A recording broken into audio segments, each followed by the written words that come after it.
Convidamos para presidir esta palestra, corrigindo, Dr. Antônio Luiz Sampaio Carvalho.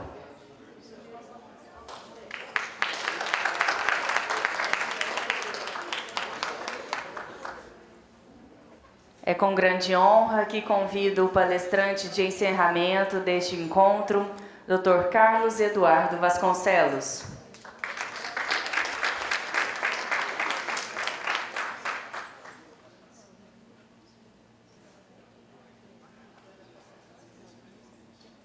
Convido para também compor a mesa o representante da comissão da OAB Goiás, Dr. Renan Santos Martins.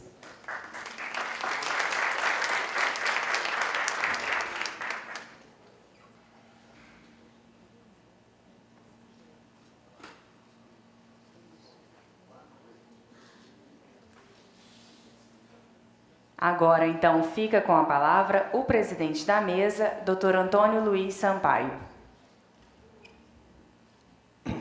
Muito bem, vamos, novamente eu estou aqui e eu devo uma explicação ao auditório, aos amigos, porque a minha função dentro do CONIMA é muito curiosa. Eu não tenho que fazer nada, porque eu sou vice-presidente.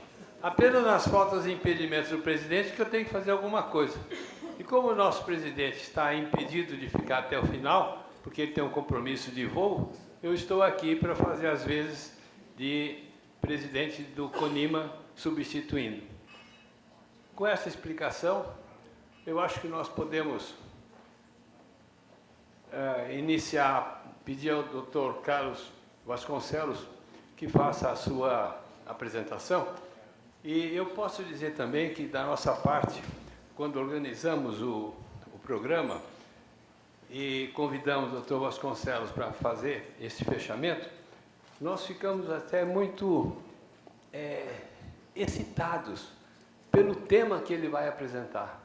Realmente nós queríamos que o fecho do nosso evento fosse com uma característica diferenciada daquilo que habitualmente ocorre. Uma palestra geralmente ligada muito ao tema, às vezes muito técnica, e nós queríamos que esse fechamento tivesse uma outra configuração, mais ou menos na linha até de que nós tínhamos como pano de fundo os mitos e as lendas nas nossas atividades. Coisa também assim um pouco diferenciada segundo o nosso ponto de vista. É uma forma de apresentação, vamos dizer, curiosa no mínimo, falar em mitos e lendas, numas coisas tão técnicas, nos assuntos tão, às vezes até áridos da nossa atividade de profissionais. A apresentação do professor Carlos Vasconcelos, eu acho que não vou ler o seu currículo, nem o que está escrito nos folhetos. Apenas que posso dizer que é um advogado que vinha sempre tendo um papel muito importante na advocacia de Recife. Hoje ele é membro do Conselho Federal da Ordem dos Advogados e que derivou para dar uma prioridade na sua função de professor. É um homem idealista, um homem que vê o mundo de uma forma muito, até às vezes emocionada, uma expectativa de mundo, de pessoa, de transformação, idealista mesmo, né? Então, o professor e o meu amigo Vasconcelos vai nos apresentar agora a sua palavra que vai coroar esse nosso programa de hoje com um grande brilho. Pode falar. Além de tudo, é muito meu amigo, então eu falo com o coração. É uma alegria muito grande estar aqui. Uma alegria pelo convite dos meus queridos amigos todos, inclusive especialmente da comissão organizadora, que eu gostaria de citar um a um os integrantes: Alessandra Bonilha, Ana Lúcia Pereira, Antônio Luiz Sampaio, Braulio Duarte. Ele deveria estar aqui na mesa, não? Ah, está ali, Braulio.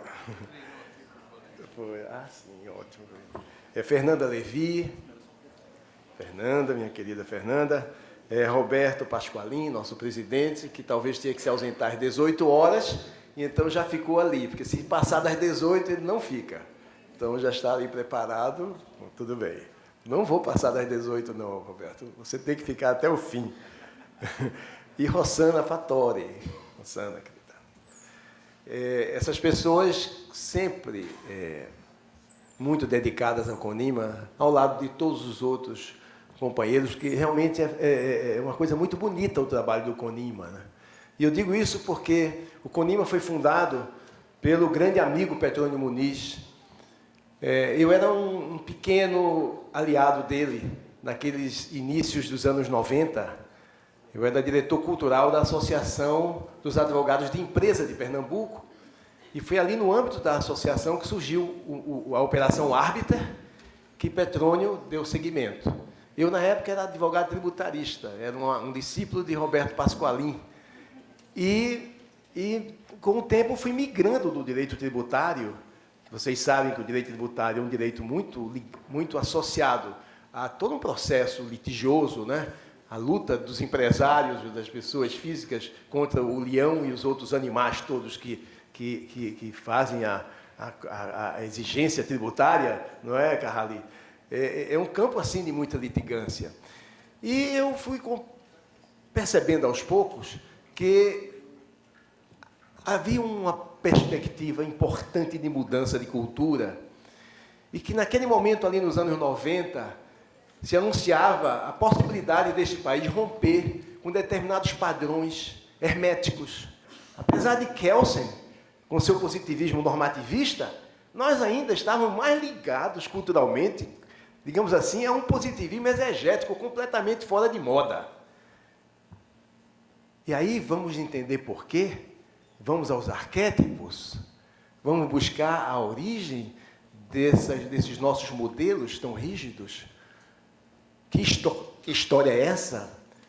E nós começamos então, e aí eu saio da história e chego aqui a este momento, trabalhando o processo arbitral. Eu era um apaixonado pela arbitragem inicialmente, por conta da influência de Petrônio, inclusive. Depois eu comecei a buscar o meu caminho. E o meu caminho realmente foi uma paixão pelos métodos consensuais, pelas abordagens de autocomposição, pelo desenvolvimento da capacidade dialógica, pelo desenvolvimento do empoderamento social,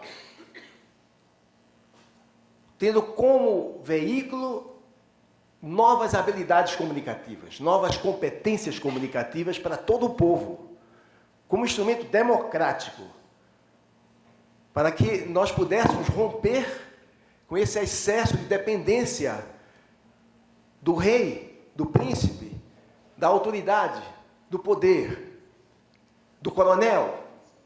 Romper com essa visão de que nós precisamos ser afiliados de alguma autoridade para obtermos algum sucesso. Uma visão que nos impedia de construir uma sociedade democrática. Então eu vejo a mediação de conflitos como um caminho para a consolidação da democracia no Brasil. Esse é o primeiro ponto. E não haverá um segundo, porque eu vou ao tema, diretamente, que é um tema que tem mais a ver com filosofia, com psicologia e com Jung. Os arquétipos nos tempos contemporâneos, segundo o entendimento de Jung, dizem respeito às memórias ou às imagens das memórias do nosso inconsciente coletivo. Então, na realidade, são as memórias do inconsciente coletivo. A pessoa muito apegada ao ego, ao centro do consciente, se torna uma pessoa egocêntrica, uma persona muito apegada, muito rígida. E a pessoa que, sob a influência do inconsciente, também se expressa, essa pessoa enfrenta no centro do inconsciente o que se chama de sombra, o lado sombra, que não deve ser visto como algo negativo, mas com algo contraditório, inseparável do consciente, porque o nosso self, que é o conjunto de tudo isto, que é o elemento sintetizador, integra, na realidade, consciente e inconsciente, no nosso processo existencial. Mas tudo isso é arquétipo. Consciente, inconsciente, ego, sombra, self, ânimos. Todo homem tem seu oposto, a ânima, que é a alma feminina. Toda mulher tem seu oposto, ânimos, a alma masculina. Não existe o homem no sentido de excluir a mulher. É como na filosofia chinesa, o yang e o yin. O yin e yang, se complementando.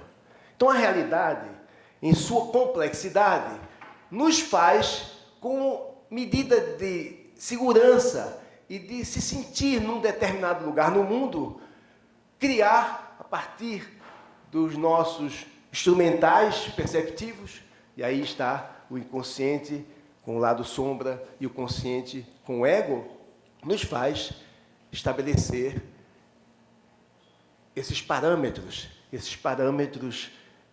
esses símbolos, né, que são decorrências dos arquétipos. Porque nós não podemos ficar sozinhos no mundo sem pré-compreensões das coisas. E aí a gente já chega a Gadamer. Nós só temos pré-compreensões de qualquer coisa que nós pensamos ter como verdade. Nós não temos acesso a uma verdade, e a verdade talvez seja o pior dos arquétipos.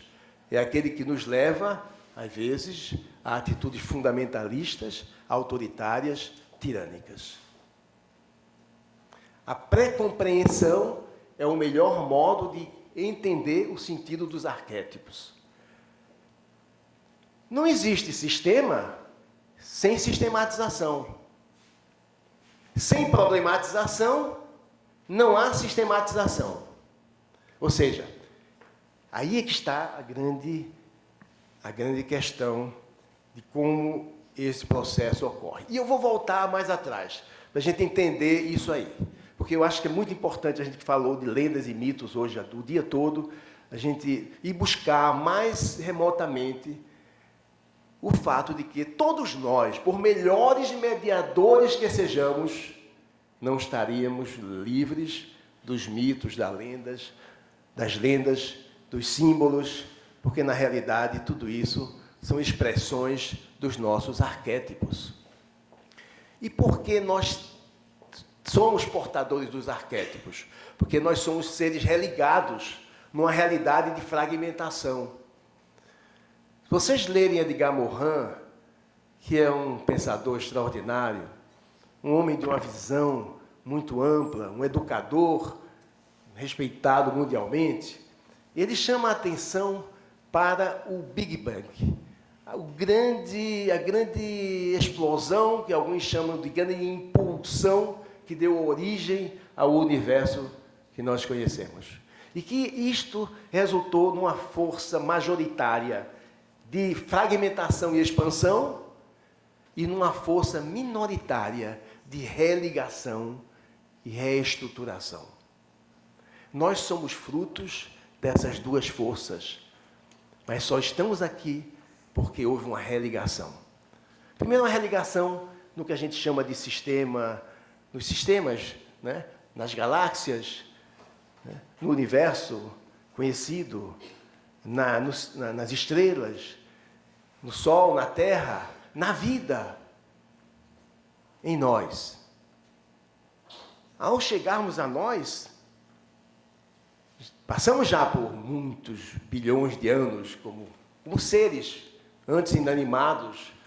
O processo de organização e religação, reestruturação chegou a nós. E chegou certamente a outros seres mais avançados, que temos que ter como hipótese em outros lugares do universo, que é infinito e eterno.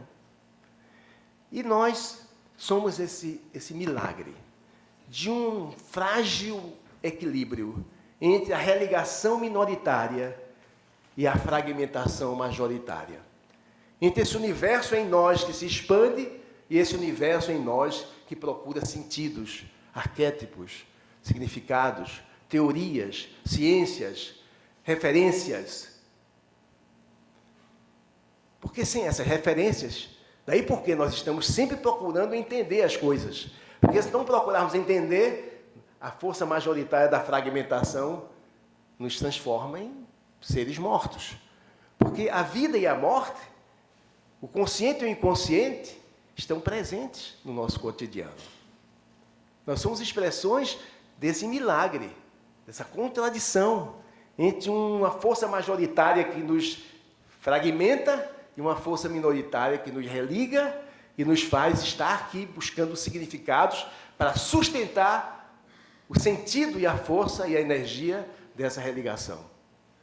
Quando vamos ficando mais cansados, vai havendo mais morte do que vida em cada um de nós, até um dia em que a força majoritária da fragmentação nos leva, nos dilui na imensidão, com seus significados, seus símbolos, que cada um constrói. Então, o simbólico e o diabólico, na linguagem dos gregos, tem a ver justamente com esta contradição. Numa visão primitiva, o diabólico é algo terrível que deve ser eliminado, mas nós não podemos viver sem esse caos, sem essa força que desorganiza, porque senão a força que organiza se tornaria uma força engessada, morta. A força da ordem e do simbólico está também na contraforça diabólica, entre aspas, da desorganização, que possibilita novas formas, novos meios, novos significados de organização. O mediador tem essa sensibilidade. O mediador percebe que quem está ali não é uma persona rígida, única. E percebe que aquela pessoa, aquele ser humano que entrou na sala, não é o mesmo que sairá daqui a 2 horas. Outros significados terão sido construídos, outras compreensões terão sido desenvolvidas, outras atitudes, emoções, sentimentos e iniciativas surgirão e possibilidades múltiplas de soluções amigáveis, consensuadas, restaurativas vão acontecer.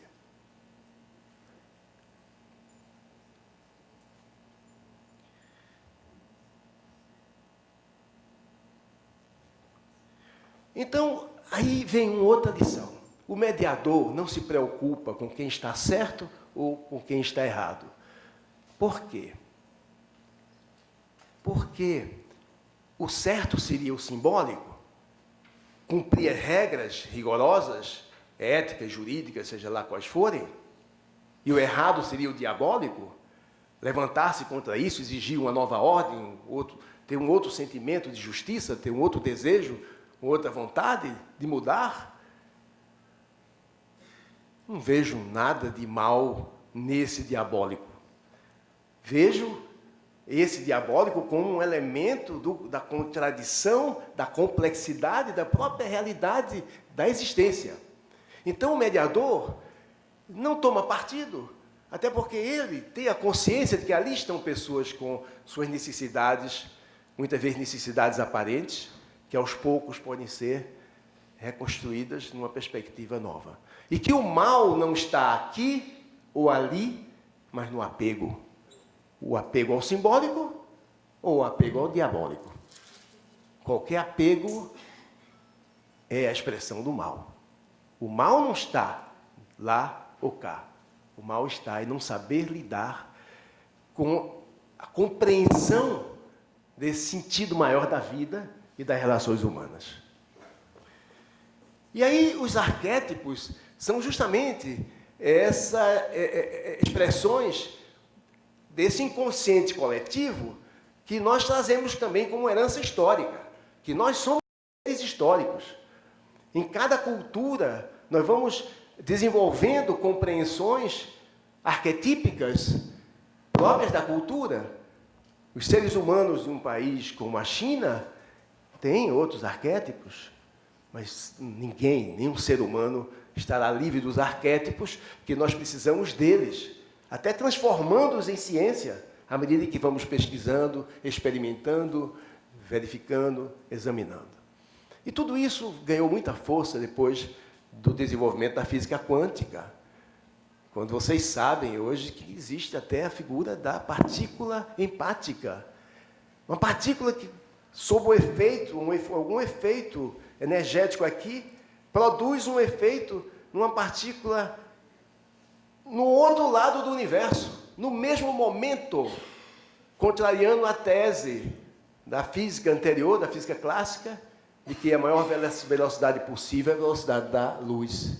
Sim, mas no plano subatômico, não. No plano subatômico existe a possibilidade da presença em vários lugares do universo ao mesmo tempo. Uma desmaterialização. É como se a partícula e a onda, que isso é ciência. Estou trazendo aqui confirmações científicas. Não é? Pode parecer que eu estou falando aqui de crenças românticas. Não. Estou trazendo algo que tem uma fundamentação científica. E então, impressionante, não é? Eu acho isso impressionante. E o mediador deve ter consciência dessas coisas. O mediador deve conhecer o novo paradigma da ciência. O mediador tem que verificar que esse mito de imaginar que cada um de nós é cada um de nós não tem como sobreviver.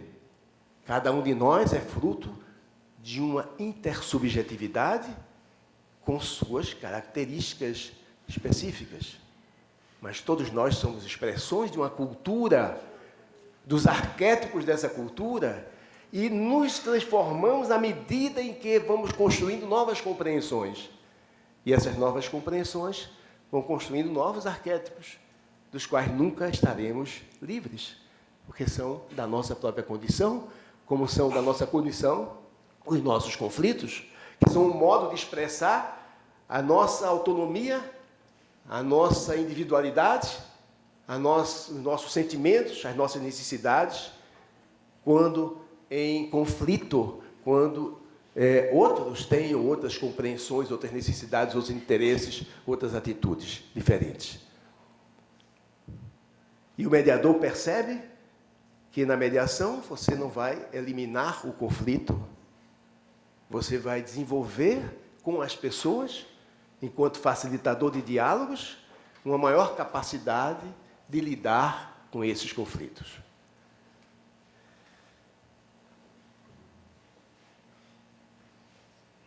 Então, vamos chegando aos poucos agora à Terra, não é? Porque eu disse até para os amigos que tiveram que viajar, que eu digo, viajem por aí, que nós vamos viajar por aqui. E eles estão fazendo por enquanto. A gente precisa realmente viajar um pouco de vez em quando, sair da conversa do lugar comum. Parece que foi por isso que Antônio falou que estava esperando de mim alguma confusão. Quer dizer, na realidade, eu me considero um agitador da paz. Eu realmente estou aqui para criar uma certa confusão, no sentido de provocar vocês a reconstruírem significados, porque esse é o caminho e este é o desafio que nós temos como mediadores, o maior dos desafios. Eu vou chegar lá aos árbitros, viu, Carly? Vou chegar, viu? Vou chegar. Bom, então, não há, e aí seria importante chamar a atenção para a questão do direito, da justiça, e com a mediação, a arbitragem, vão se situando nessas questões. Há uma série de teóricos que falam hoje, os teóricos da filosofia retórica, que é uma filosofia hoje majoritária desde a virada linguística de meados do século passado. Com Wittgenstein, com Heidegger, né? Rimbaud, Dilthey antes ainda, né? O grande filósofo alemão, muito cáustico, o nome dele está aqui, mas algum arquétipo está me impedindo de revelar. Não, Habermas já veio depois. Eu estou me referindo a Nietzsche. O Nietzsche foi um cara que era muito revoltado, não é? muito provocador, mas ele sacou que, de fato, nós precisávamos compreender que a consciência é uma construção da própria convivência humana. E Wittgenstein, Heidegger especialmente, depois Habermas, Gadamer, esses aí foram trabalhando em cima desses conceitos e tantos outros que vieram em vários países do mundo, do conceito de que essa consciência é uma construção e que nós somos muito mais eventos do que ontologias já pré-estabelecidas. Nós somos muito mais uma construção de cada momento do que algo pronto e acabado, como um dado pronto. Nós somos muito mais existências do que um ser já dado. E que o nosso ser é um sendo. É o ser aqui e agora, sendo, fazendo, existindo, construindo, discutindo, entrando em conflitos, né? Agindo, participando, trocando socialmente, que é o que a gente faz a toda hora, a todo dia. E com essa nova visão, a gente começa a ver que tudo que a gente chama de sistema, por exemplo, o sistema jurídico, é um significado que nós demos a uma série de problematizações que nós construímos enquanto construtores de significados. Então, há o significante, que é o que a gente faz muito na mediação, a construção do significante, que são novas compreensões possíveis, que desse diálogo, dessa escuta e dessas perguntas vai surgindo nas pessoas. E depois de tudo isso, vem o momento da colheita, que é o significado. Por exemplo, o que a gente chama de ordem jurídica, que alguns chamam de sistema jurídico, que são os textos escritos, não é? Que são as referências legais, isso não se confunde com o direito. Isso é apenas uma expressão do direito. É um aspecto, digamos assim, do direito enquanto significado, enquanto modelo, enquanto ordem. Mas como nós vimos, o direito também é a emancipação, a discussão, a problematização, o questionamento, a construção de novas compreensões, porque a sociedade está aí mudando. E uma regra textual construída há 10 anos atrás, que tinha naquela época um determinado significante, ficou ali engessada com o seu significado. Só que ela não pode ser mais lida, compreendida e interpretada e, portanto, aplicada, sem se descobrir qual é o seu significante atual.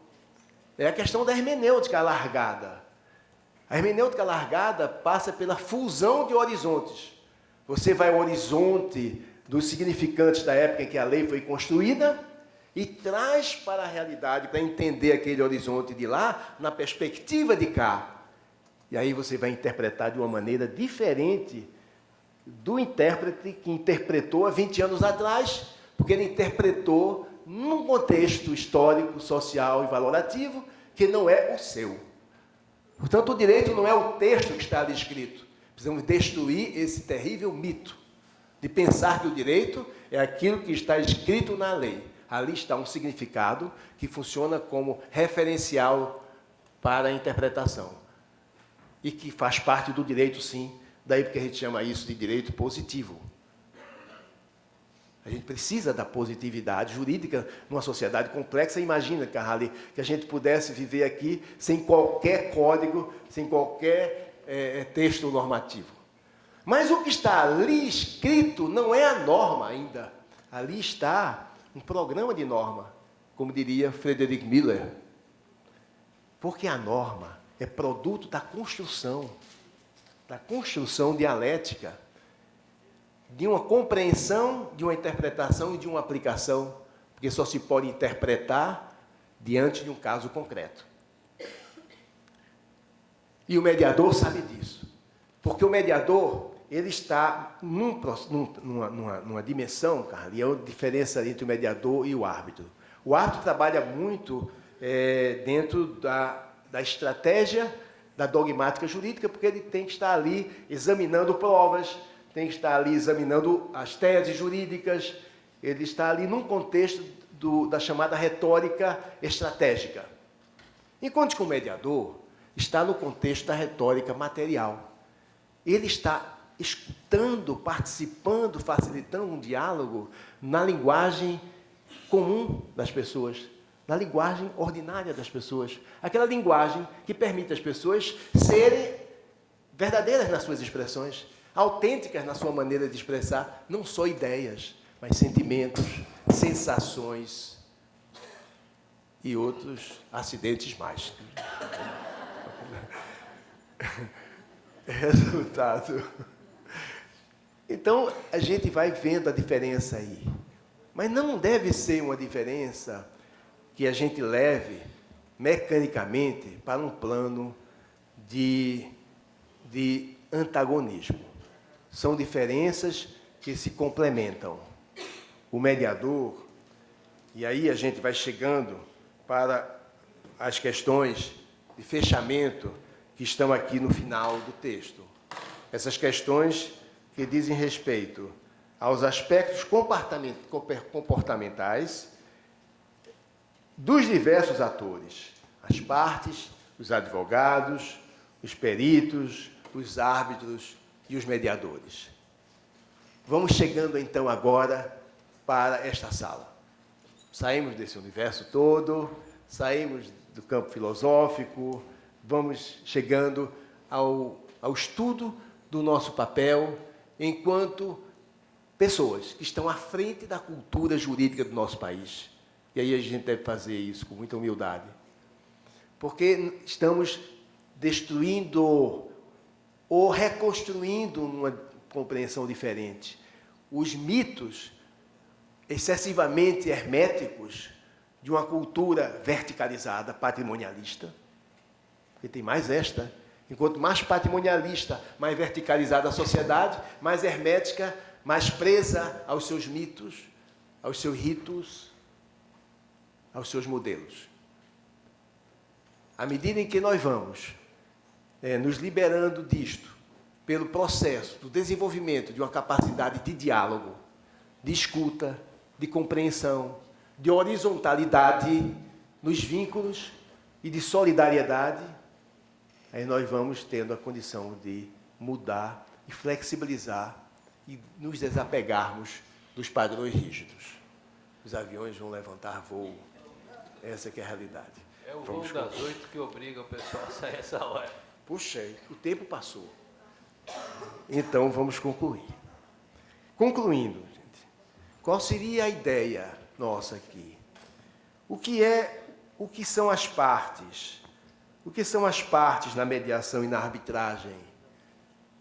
Tanto na mediação como na arbitragem, como em qualquer processo democrático, as partes são pessoas que têm o direito de expressar a sua compreensão sobre o que está acontecendo com a vida delas.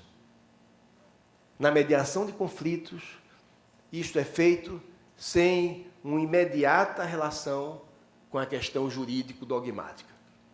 Se trabalha primeiro a compreensão e a construção de novas compreensões.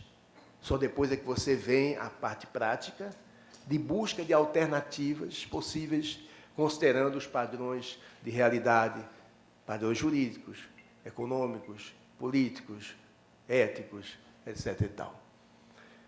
Na arbitragem, deve haver, como no processo, no novo processo, a compreensão de que o cidadão que está ali não é um números, mas é um ser humano e que deve ser empoderado.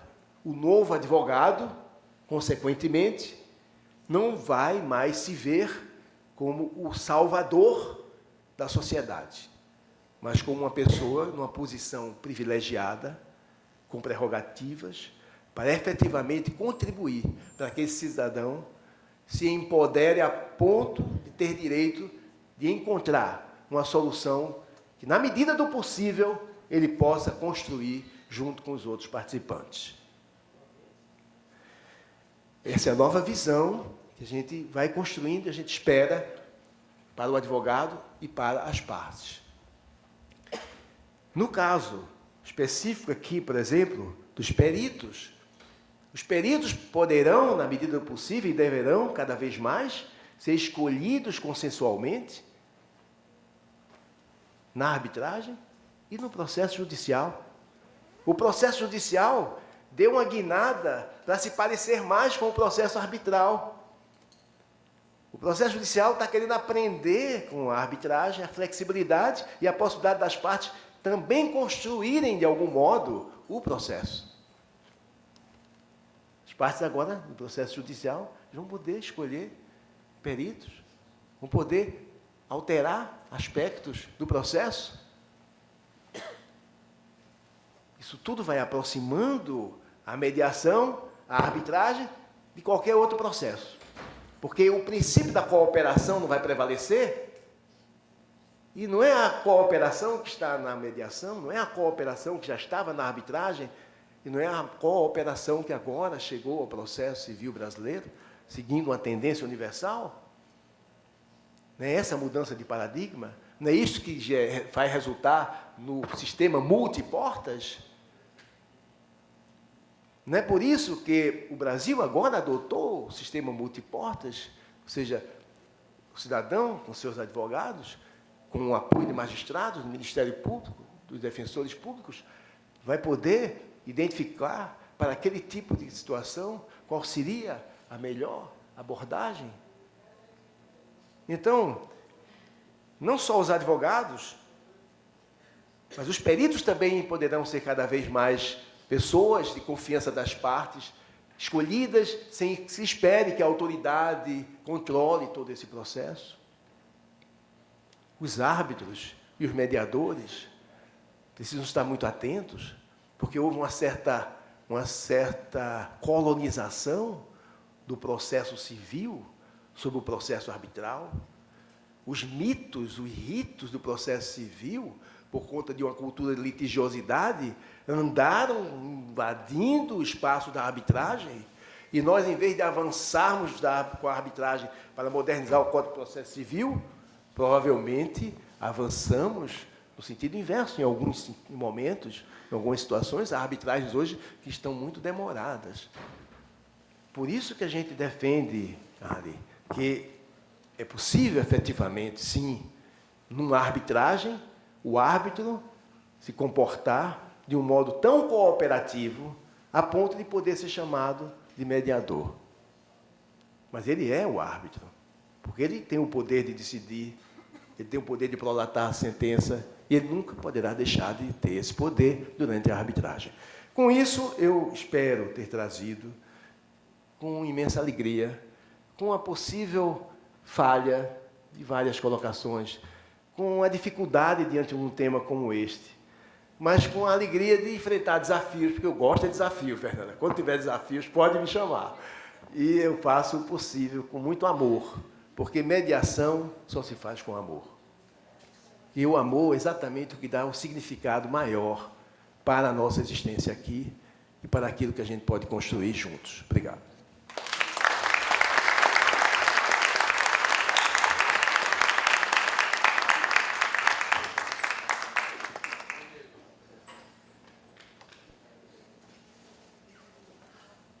Eu me sinto aqui até um pouco arrepiado de emoção por ter ouvido o que ouvi do meu amigo Carlos Vasconcelos, e tenho certeza que nós estamos fechando este nosso evento falando de mitos e lendas de uma forma que nos surpreendeu até.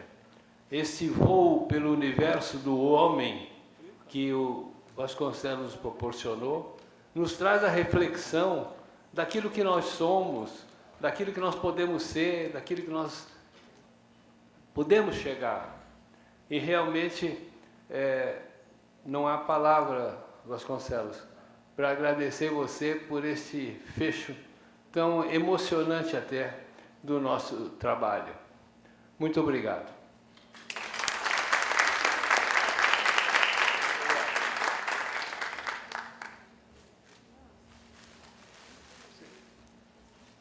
Você você vai receber um mimo aqui, que é justamente patrocinado pela Ordem dos Advogados.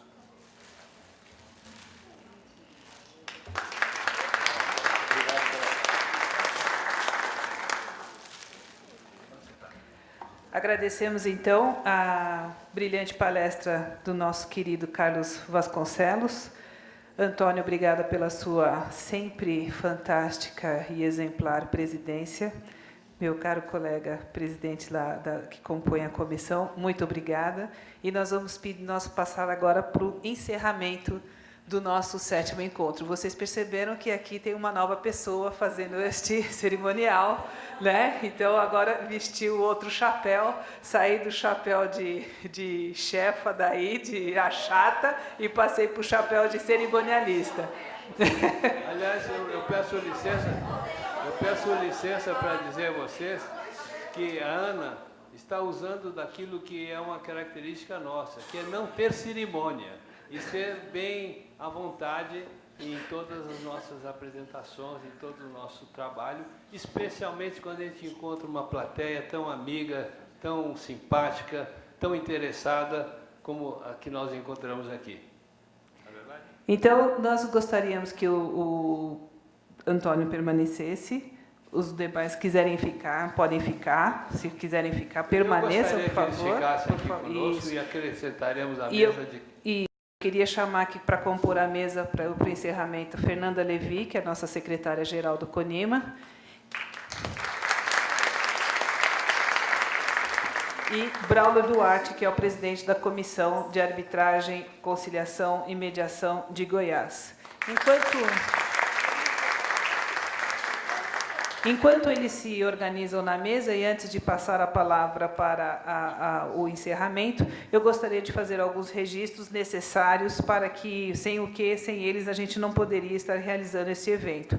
Então, gostaríamos de reiterar e registrar o agradecimento, primeiro, ao Centro de Arbitragem e Mediação da Câmara de Comércio Brasil-Canadá, co-realizadora deste evento, e aos seguintes patrocinadores. Na categoria prata, a CAI, Câmara de Mediação e Arbitragem das Eurocâmaras, a Câmara de Conciliação, Mediação e Arbitragem da Ciesp-Fiesp, a Djalma Rezende Advogados Associados, a Lombo e de Riso Advogados, na categoria estanho, a Ancham Brasil Arbitragem e Mediação, a Assessoria Bordim, a Associação Comercial da Bahia, a Prigliano Advogados, a CARB, que é a Câmara de Arbitragem Rural Brasileira, a CAMARB, Câmara de Arbitragem Empresarial Brasil, ao PLKC, Pompeu Longo, Quinel e Cipulo Advogados, a PROCIA, da Associação das Empresas do Centro Industrial de Aratu, ao Cicobi Secovicred, daqui de Goiás, ao Tosini Freire Advogados, e um especial agradecimento aos apoiadores estratégicos, no caso, a Comissão de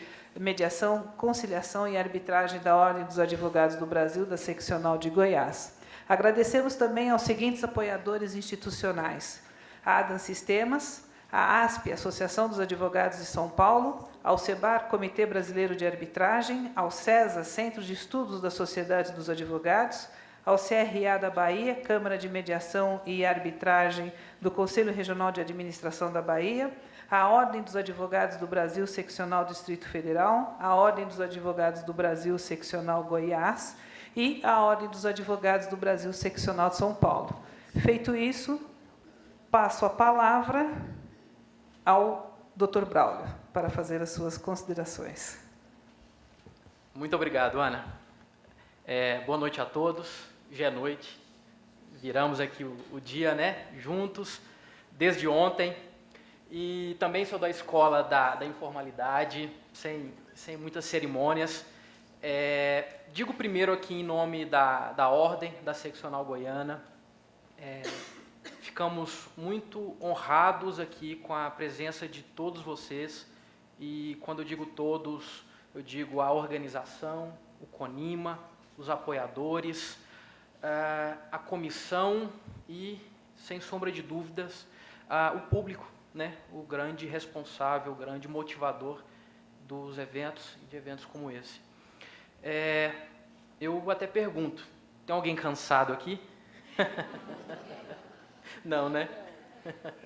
Tá certo. Mas também tem alguém um pouquinho transformado aqui com tudo que ouviu, eu digo que eu estou bastante transformado. Então eu digo que valeu a pena, Ana. Valeu a pena todo o esforço, toda a luta, né? Toda a busca pela realização desse evento, que eu nem sei contar quantos e quantos elogios eu recebi e repasso, eu direciono para a Ana, para o CONIMA, para a comissão, para a OAB, para a Carla, nossa mãe, volto a dizer, a mãe do evento, a mãe da comissão. E, sem muitas delongas, digo que nós, advogados, sei que a maioria de nós aqui somos advogados, temos que cada vez mais saber aprender com o conflito, né? E pegar o que de melhor o conflito nos traz, né? Os resultados. A única questão é essa: a gente pode escolher ter um resultado bom ou um resultado ruim, né? E aí estão excelentes ferramentas, das quais, desde o momento da qual tomei conhecimento, me apaixonei, coloquei a mim como propósito de labuta, de trabalho. Atuo também no judiciário, mas atuo com a paixão especial, com a arbitragem e com a mediação, com a negociação, com a conciliação, e procuro cada vez mais aprender. E o objetivo nosso aqui hoje não é outro senão compartilhar e trazer boas referências. Foi o que eu, desde o início, eu busquei, quando fiz parte da comissão, com a amiga Carla Sayum. Vim de uma péssima referência, quem me conhece sabe o que eu já passei, as rasteiras que eu já levei. Eu falei, não, vou buscar boas referências, e vejo que eu acho que eu estou no caminho certo de ter essas boas referências. Em nome da Ordem dos Advogados do Brasil, Seccional Goiana, em nome da Comissão de Mediação, Conciliação e Arbitragem, agradeço a oportunidade de ter sediado esse evento, de ter feito essa parceria com o CONIMA, de ter aprendido aqui juntamente com vocês. Muito obrigado.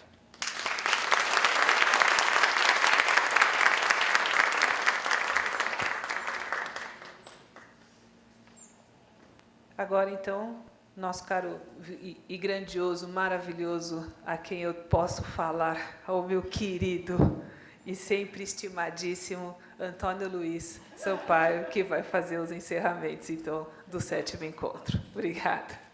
Eu acredito que não haja mais o que dizer neste momento, e também não quero dar por encerrado, sem antes dizer da imensa satisfação pessoal que eu tive em estar aqui. E creio que nós todos, do CONIMA, não vou dizer que nos surpreendemos, mas nós ficamos tão satisfeitos, além da expectativa, pelo êxito desse nosso trabalho conjunto com a Ordem aqui, com todo o que foi desenvolvido. Realmente, também, não sei se eu vou mentir, não, mas eu acho que foi o melhor de todos os nossos congressos. Realmente.